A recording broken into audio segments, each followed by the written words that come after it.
Να δώσουμε το λόγο στον κύριο Παραστατίδη, Θόδωρο Παραστατίδη, βουλευτή του ΠΑΣΟΚ από το Κιλκής, που δεν ξέρω αν έχει παρακολουθήσει, κύριε Παραστατίδη, τη συζήτηση που κάναμε ως τώρα. Καλησπέρα σας. Καλησπέρα σας. Λοιπόν, είπε ο κύριος Σαμαράς πριν εκλογές. Μια δήλωση για τον Πρωθυπουργό θέλω να κάνω μόνο. Για πέστε μου. Το μονί της μάρας της Χρυσού. Τι είπατε?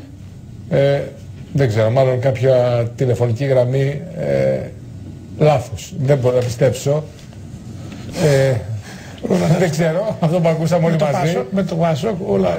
Μάλλον δεν πρέπει να ήταν ο ίδιος ο κ. Παραστατίδης. Και εγώ έτσι φαντάζομαι. Γιατί αν έχουμε φτάσει σε αυτό το σημείο, προφανώς πρέπει να ήταν λάθος το τηλέφωνο, γιατί εγώ το θεωρώ απίστευτο αυτό το οποίο συνέβη. Λοιπόν, να επικοινωνήσουμε με τον βουλευτή για να δούμε τι ακριβώς συμβαίνει, για να μην έχουμε παρεξηγήσεις και είναι άδικες για συγκεκριμένα πρόσωπα, κύριε Γεωργιάδη. Και εγώ δεν είπα, ίσα είπα ότι πιστεύω ότι δεν είναι αυτό σας είπα. Δεν μπορεί. Ναι, όχι αυτό λέω. Και εγώ το θεωρώ αυτό. Γιατί δυστυχώς τώρα δεν έχουμε μόνο πολιτικό πρόβλημα. Γιατί θα είναι πρωθυπουργός μειοψηφίας. Έχουμε και οικονομικό πρόβλημα. Θα είναι μειοψηφία πρωθυπουργός.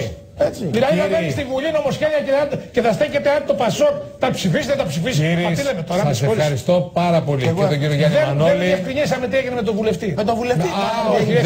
Δεν ήταν. Ήταν λάθος.